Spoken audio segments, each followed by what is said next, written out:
The Chosen One by Eli Wolfe. I jerked as hard as I could, but it was no use. They had secured my wrists, and besides, my strength had escaped me. I don't recall how I even got here or who they were. I assumed government workers of sorts because who else would have a spare electric chair sitting around? If I was still in New Hampshire, this was not a legal setup because there was no longer a death penalty in this state. Was I even in New Hampshire? The room felt sterile, almost clinical. There were no pictures or anything.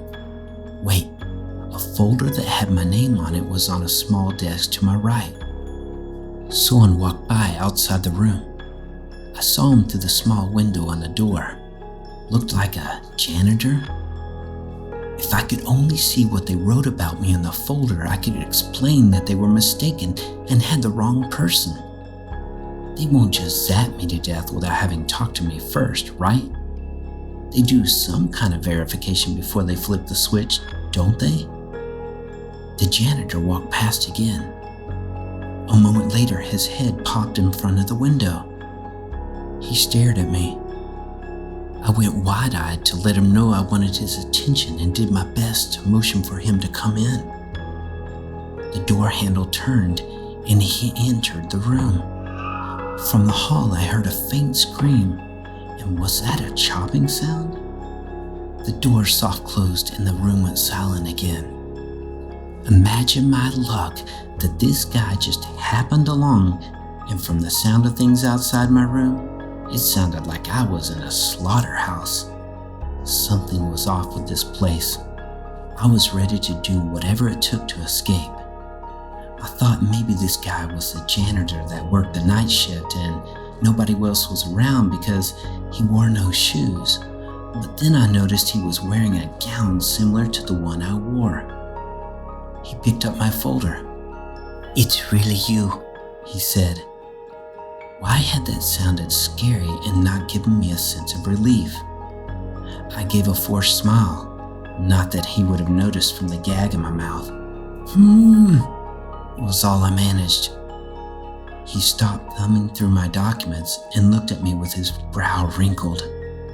"The Chosen One shouldn't be treated like this." He took out the gag that had prevented me from speaking, but I was still reeling from what he'd just said. The guy thought I was somebody else, somebody important, but he read my file and was sure of who I was. He seemed intent on helping me, and I'd do whatever it took to get out of this chair. The man unstrapped my wrists, ankles, and head from the chair in a manner that almost apologized for my current state. Being the Chosen One had its perks. "Can you stand?" I attempted to rise from my seat, but my arms felt like jelly and my legs wouldn't. The room spun. I leaned back into the chair. Like a guardian angel that watched over me, the man put my right arm around his neck and assisted me to my feet. I felt stronger knowing that someone else was on my side, and even though I couldn't move any part of my body, I had made it out of that chair. He dragged me out of the room and down the hallway. He didn't complain as he did, but I heard the grunts and knew it wasn't an easy task. We stopped short of the exit door at the end of the hall. He dropped me a bit roughly and I hit my funny bone on impact. He was probably exhausted. The hall was impossibly long, so I don't blame him. But I still felt anxious and hoped to leave this place soon. What if one of the government workers happened along and saw me sitting here? I still can't even speak yet, and with support, I barely keep myself in an upright position. "Be right back." He tossed my folder down next to me and walked through the door across the hall from me. The door soft closed behind him. Why haven't we just left this place? I don't understand. They could be here any moment. The door opened, and there stood my good Samaritan with a huge smile. He must be ready to leave this place as much as me. This is the one.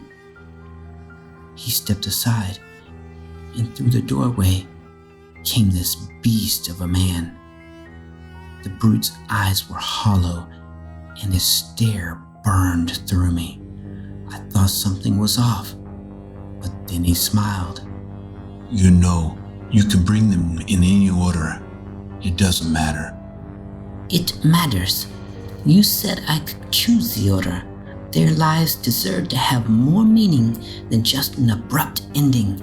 So I'd like to make them feel special. And you've ruined it for this one.